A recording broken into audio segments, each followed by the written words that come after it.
भइली बेटिया विधवा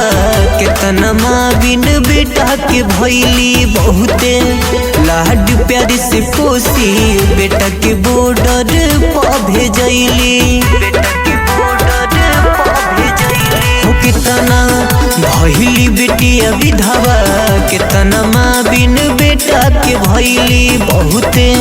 लाड प्यार से पोसी बेटा के बॉर्डर पर भेजैली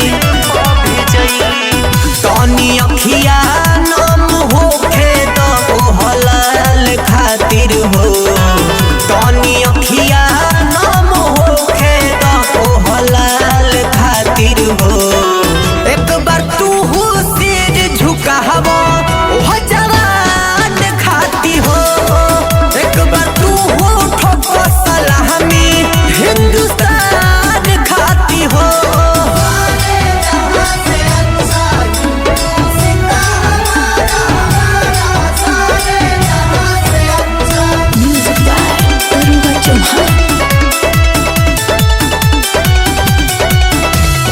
खा के सीमा पर गोली निकलल जाए हिंद के बोली राइटर दीपक दीपल सुनले बालू खेललो खून के होली सौ खा के सीमा पर गोली निकलल जाए हिंद के बोली राइटर